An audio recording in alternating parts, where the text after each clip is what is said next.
I'm going to tell you why Kansas has an elite head coach quarterback duo compared to the rest of college football, what it means, where KU looks at nationally on today's episode of Locked On Jayhawks.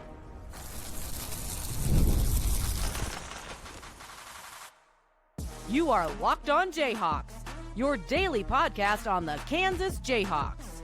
Part of the Locked On Podcast Network, your team every day.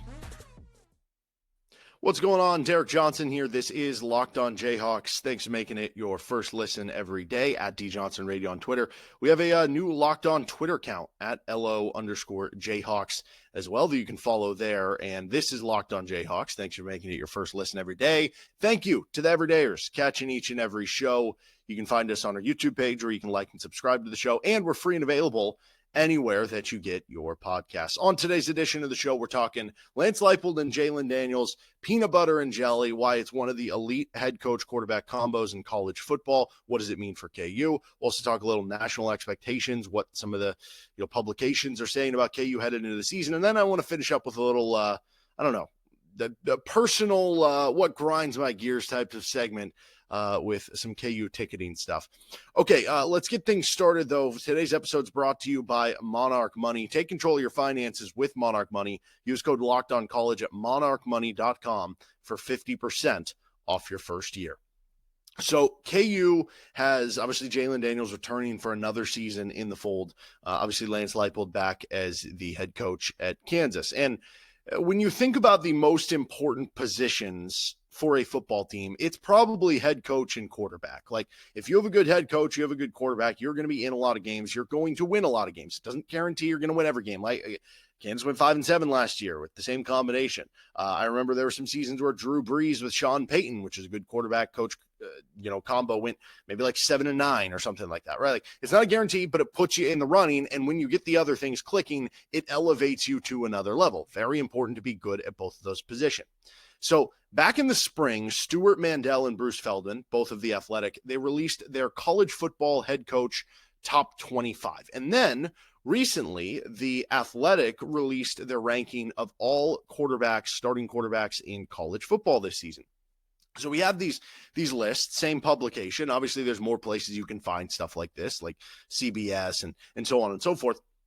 But just taking this one, here's the coaches that appeared in both Stuart Mandel and Bruce Feldman's top 25, right? So not just appeared in one of them, appeared in both. It's Kirby Smart at Georgia, Ryan Day, Ohio State, Steve Sarkisian at Texas, Kalen DeBoer at Alabama, Dan Lanning at Oregon, Dabo Swinney at Clemson, James Franklin at Penn State, Matt Campbell at Iowa State, Marcus Freeman at Notre Dame, Kurt Cignetti at Indiana, Brian Kelly at LSU, Lane Kiffin at Ole Miss, Kyle Whittingham at Utah, Josh Heupel at Tennessee, Kirk Ferentz at Iowa, Chris Kleiman at K-State, Jeff Brom at Louisville, Jeff Monken at Army, Rhett Lashley at SMU, and then, of course, Lance Leipold. So that's a list of 20 guys that are consistently on both lists. So you have one of the 20 premier college football coaches. Okay, that puts you obviously in good category. Among those 20 head coaches that are on both of those lists, here's which ones have quarterbacks in the top 40 of the Athletics ranking. Ohio State is on there with a young quarterback in Julian Sayin. Texas is on there with Arch Manning, Oregon, Clemson, Penn State, Iowa State with Rocco Becht, Indiana, LSU, Ole Miss, Utah, Iowa, Kansas State with Avery Johnson, SMU, and Kansas. So now we've whittled things down to say that basically Kansas is one of 14 schools coming into this season that is viewed as having a top 20 coach and a top 40 quarterback in college football. Only 14 schools. And you look at the other schools on that list, there's a lot of good schools or schools that are going to have high expectations. And if we just look at it from a perspective of Big 12 schools, where Kansas competes against for the most part, they're one of just 4 schools. So that puts you in rarefied rare in the conference. So if we narrow the list further to coaches that both guys from The Athletic with Bruce Feldman and Stuart Mandel submitted as top 15 head coaches in college football, and we narrow the list of top quarterbacks in college football from 40 down to 35. So we tighten the list a little bit more.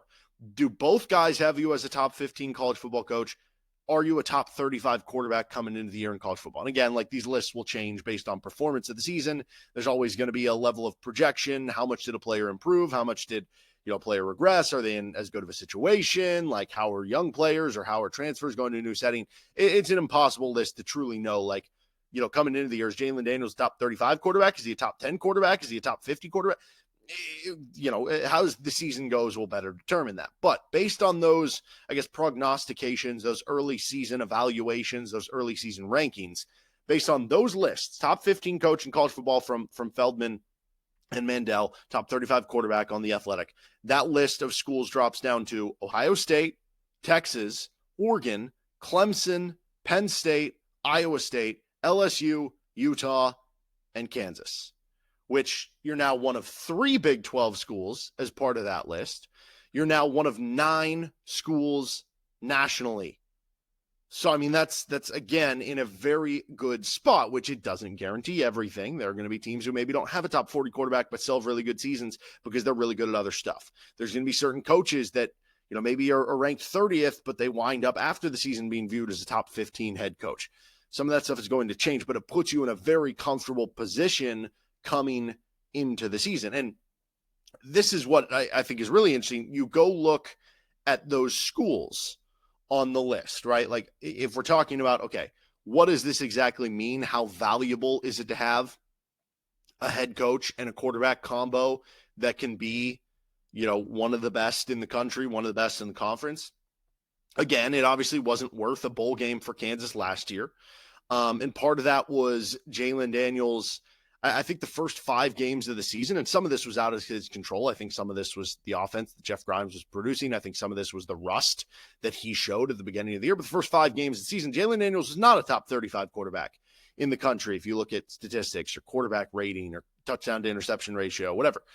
But if you look at Jalen Daniels over the last 7 games of the season, the touchdown interception ratio gets much better. It doesn't jump off the page, but like the quarterback rating stuff, the total QBR, that all of a sudden is back to being one of the better numbers in the Big 12. And you are, over the last 7 games of the season, Jalen Daniels was a top 35 quarterback in the country over the last 7 games. And what Jalen Daniels was at the end of 2021 and what he was in the games we saw him play, in 2022 and 2023, that guy was a top 35 quarterback, if not better, in college football. So there still is a wider sample that says he would be, the case. But when he wasn't, that's when you have the bad start. If we look at when he is, which is when this list comes applicable, Kansas beat 3 straight ranked opponents and was much better over the back half. So if Jalen Daniels is playing like a top 35 quarterback, which I think based on the back half of last year, I think based on having Jim Zabrowski and Matt Lubick as your offensive coordinators where it's going to be more comfortable, I think having more receivers who are going to do work with yard after catch, I have full expectation that Jalen Daniels will be a top 35 quarterback this season in college football. And I think Lance Leipold is going to continue to be one of the best head coaches in college football. That I think it is definitely worth something. Again, we go look at the schools on that list. Ohio State, that's the team who just won the freaking national championship. Texas, that's the team who played in a college football playoff semifinal and is one of the betting favorites to win the national championship this year.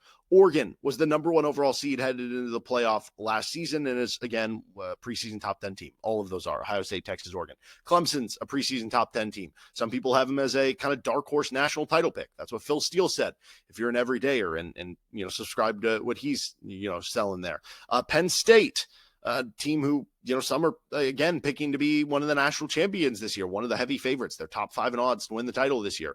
Iowa State, who was in the Big 12 title game last season and brings a lot back outside of those 2 stud receivers. LSU, who is always just, loaded with talent. And even though it feels like Brian Kelly has kind of had down seasons by LSU standards, they're still winning like 9-10 games. Utah, who, yes, didn't have the season they wanted in their first year of the Big 12, but I think is going to be in store for a much better season in year 2 in the conference and has consistently been one of the, better programs across the country. And then you have Kansas. So I think it's definitely worth something. And I don't know that it gets talked about enough, probably because Jalen struggled in the first 5 games last season. And so, that's par for the course. But I would just say the bigger sample size on Jalen Daniels, especially working with Lance Leipold, that he is going to be one of the better quarterbacks in the country, one of the top third quarterbacks, one of the top quartet of quarterbacks in the country. And that's clearly worth something when you pair it with a good head coach, as we can see from that list. And I think that's something that Kansas has going for him coming into this season. All right, let's take a look where some of the national media magazines and prognosticators are kind of pegging some interesting stuff about Kansas coming into the year. This episode of Locked On Jayhawks is brought to you by Monarch Money. Ever wish managing your money felt easier? With Monarch Money, it can. Whether you're growing your savings or planning a big purchase, Monarch puts you in the driver's seat. It's like having your own personal CFO, giving you full visibility and control over your finances. Monarch Money is more than a budgeting app, too. It's a complete financial command center. You can track all your accounts, investments, and spending in one place. So in addition to managing your money, you're also building wealth. You ever get annoyed by all the accounts maybe that you have open, or, maybe with your significant other, it gets a little bit complicated of, okay, where's the money? And that can lead to a fight. You don't want that. Take control of your finances with Monarch Money. Use code LOCKEDONCollege at monarchmoney.com for 50% off your first year. That's monarchmoney.com, code LOCKEDONCollege for half off your first year with Monarch Money. Thanks for joining us on this episode of Locked On Jayhawks. Don't forget you make Locked On College Football or Locked On College Basketball your second listen every day.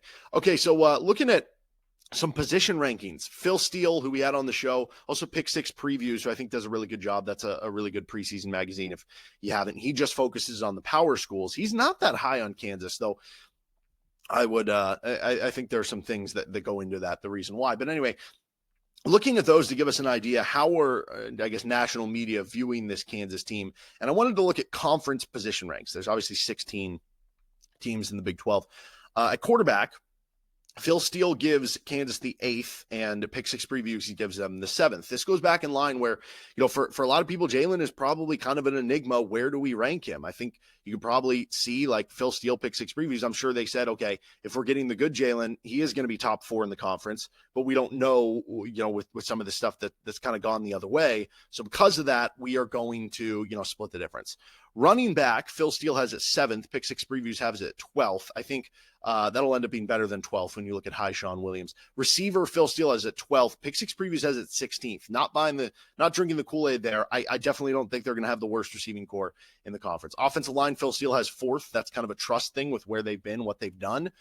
Whereas Pick Six Previews only has him 10th. Now, he and his magazine, I think he published it before they added Enrique Cruz because he has him as part of the Syracuse preview. That helps the offensive line. He also didn't mention Calvin Clemens, who seems to be taking down that job. So probably better than 10th there. Defensive line, Phil Steele has him 12th. Pick Six Previews has him 14th. I think that's the most underrated position group for KU is this D-line, because that's one I feel very confident in for Kansas this season.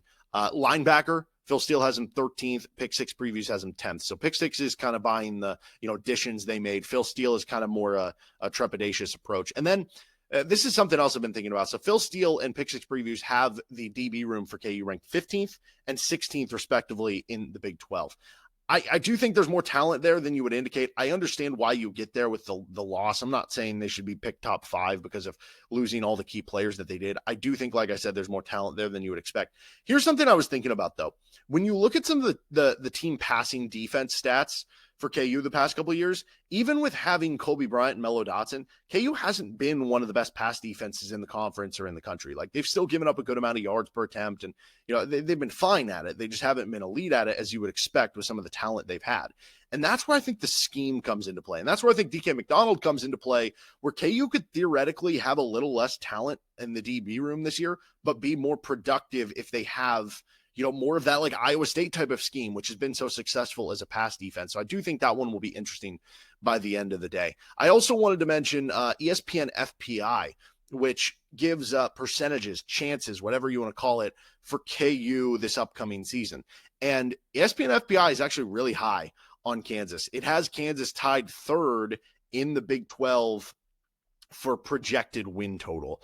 It has them 30th nationally in terms of, their power ranking, so to speak. And it gives them an 87% chance at making a bowl game. That, from 5 years ago, Derek, or 5 years ago, yourself as a KU football fan, you might be sitting there going, man, I would love to have an 87% chance coming into the season to be thought of to make a bowl game. That's pretty cool that we're at that point, even off a season where Kansas didn't make a bowl game last year.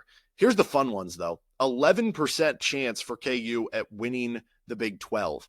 If I told you when Kansas hired Lance Leipold, 4 years ago, 4.5 years ago, that come 2025, they were going to have a 1 in 10 shot to win the Big 12, a little less than that, closer to a 1 in 9 shot to win the Big 12. You'd be ecstatic at that, because in the past it was like, oh yeah, Kansas has a 250 to 1 shot, a 400 to 1 shot at winning the Big 12. That's pretty cool. 13% chance of making the college football playoff. Obviously the odds there are built on, okay, if you win the Big 12, you're probably going to make the college football playoff. And then you get an extra, little bit of a bump there just from the standpoint of like, oh, what if you did make it as an at-large, right? And then this kind of a fun one too, 0.7% chance at an undefeated season for KU, which again, we're talking in the past, like 10 years ago, Kansas might have been going off at like 500 to 1 odds, 400 to 1 odds to win the Big 12. They're basically saying you have those types of odds similar to them going undefeated as you did in the past of them winning the Big 12, which I don't know, that's kind of cool as well. I'm not obviously picking them to go undefeated, although in the Big 12, the beauty of it is you go in each and every week convincing yourself that, yeah, Kansas could beat that team. You could also convince yourself, oh, they could lose that game because that's how many coin flip games there are in the Big 12. But it's like, so you're saying there's a chance for Kansas to do some fun things. The other ones I wanted to mention, Phil Steele has some KU football draft prospects up on there. Jalen Daniels, number 25 quarterback. Daniel Highshaw, number 24 running back. Bryce Foster, the number 5 center. Dean Miller, the number 27 defensive end. Joseph Sipp, the number 53 inside linebacker. DJ Graham, the number 41 corner. And Leif Marjan, the kicker, the number 21 kicker. If I was picking somebody from that list to end up being ranked higher than that at the end of the day, if Daniel Highshaw can stay healthy, I think he's a physical marvel. He just appeared on Bruce Feldman's freaks list. And so that would be somebody that you're kind of looking at, okay, he could certainly jump up in that area. And then it would probably be somebody who's not even like on the list, right? Like, I mean, could Justice Finkley or Bengali Kamara or, I don't know, like a Lyric Rawls or like Emmanuel Henderson, could one of these guys really emerge, one of your linemen, in a real way that starts, popping up on draft boards in a real way for Kansas? Like, yeah, that would be entirely possible. All right, I'm going to finish up here on the show with a little bit of a rant on a KU ticketing thing that I just can't stand. Thanks for joining us on this episode of Locked On Jayhawks. We will be back tomorrow to talk, does Bill Self have his best lead guard group of his Kansas tenure? At the very least, where does it slot in? And a little bit of a point guard, lead guard preview with Darren Peterson and company coming tomorrow. On Friday, we're going to talk about the heart of Big 12 play, an early look at the Kansas State, Texas Tech, and Oklahoma State games for KU football. And don't forget, you can check out Locked On College Football or Locked On College Basketball for your second listen every day. Okay, so here's my gripe. So this is, going to be, I don't know if this is something that like, people are going to just completely not care about. Some people just might view it as complaining, which it is. So, fair to you. At the same point in time, I don't know if this is something that's happened to other people. So I do want to at least amplify it here to give them the opportunity to feel like their voice is heard and like they're not the only ones getting screwed. I purchased KU volleyball season tickets coming into the season. And it wasn't just for me. It was for my wife. It was for my 18-month-old daughter. It was for my in-laws who were planning on, I have a lot of night work, right? I have the normal day job. I do this at night. I have broadcasting work that I do at night. There are a lot of nights that I'm away, and my wife is awesome. She helps take care of the baby in a lot of ways. I wanted to do something fun for them. She's a big volleyball person. And, so bought tickets and we went in with them my in-laws, her parents, to kind of be like, hey, we're going to have an opportunity to, like, if I'm out and about, I'm doing some broadcast, go take our daughter to a game and go have fun, or go with your mom and go enjoy a night or whatever, like watching some KU volleyball, and it'll be fun. Get season tickets, yada yada. We got basically the area we got season tickets for was the overhang area. I don't know if you've been to the horse, where there's the kind of the, I don't know, mezzanine area, I think is what it's officially called. We bought those. You have to pay like a donation for them and yada yada. So we bought those in, gosh, I don't even know. It might have been March, April, February, somewhere in that range. February to April, somewhere in that range. Bought them. Select a seat was the other day, and I get a call, and the call is, hey, we oversold, I forget if it was oversold or we sold out of the tickets in the mezzanine. But we can move you to one of these chairbacks over here. And I'm sitting there like, wait a minute. The higher tier is the mezzanine one. So like, it's just like, oh, well, it's okay. You're going to pay more expensive, but we're going to move you to the other ones. And I'm sitting there like, wait a minute. Also, part of the reason we bought these tickets is because my 18-month-old daughter, she's a hurricane. She loves to run around. She loves to have fun. So those are great because they can, watch the game, but also have space to walk around, move around. If you've been to Horish, I'm a taller guy. Like my legs barely fit into the I don't know, where the chairbacks are in terms of like seating view. So it's just like, that's why we did that. And it's just this idea of like, it almost feels like a setup of like, hey, it's like if you go to a restaurant, and you order a steak, you order filet mignon, and the waiter comes out and brings you a hamburger. And he's like, listen, we actually were out of the filet. I know you ordered that, but we were out of it. I just figured you'd want this really good hamburger. It is a really good hamburger. And then he leaves and he comes back with the bill, and it's still the bill for the filet mignon. And you're just like, what the heck, dude? And it's like one of those things where it's like, you're not even going to try to take care of the situation. Like, if it was like, hey, we screwed up, if I got a call in June, because that's the other thing. They've known for less than the 4 months, 5 months, whatever it was since I bought the tickets. If I would have got a call in June, like, hey, we screwed up, we accidentally oversold this section, can we move you around? It's like, okay, that's fine. Thank you for letting me know. Or if I get the call when I'm doing the select a seat and it's like, hey, by the way, this ended up happening. Like, we're going to take care of you. Here's here's a gift card to this, or here's like some free hot dogs during this. I don't know, something to make it feel like you're not just trying to screw somebody over and be like, hey, we're going to take the donation money. We're going to make you pay more and then give you worse seats. And we're not going to like, that just doesn't sit right with me. And so I don't know if this has been somebody's situation with other ticketing with KU, whether it's football or whatever, but it just feels like you're kind of being taken advantage of. It feels like you're kind of being lied to a little bit in a real way. And it's really unfortunate that it did go down that way. And so I don't know. I've had other pleasant experiences with my KU ticketing, career or whatever you want to call it, that, it is what it is. But like, I at least wanted to amplify it. That's just kind of a messed up system. Like, if it was sold out from the get-go, why did you even have it up on the website to purchase those from the get-go? And again, if you screwed up, just let someone know. Don't just all of a sudden, no, it's like seat day. Hey, we're moving you to a different, I don't know. Just grinds my gears a little bit, but maybe you just viewed that as 4 minutes of Charlie Brown teacher talk and somebody complaining. Either way, we'll be back at you tomorrow for another edition of Locked On Jayhawks. I hope you have a wonderful rest of your day, and we'll see you then on LOJ.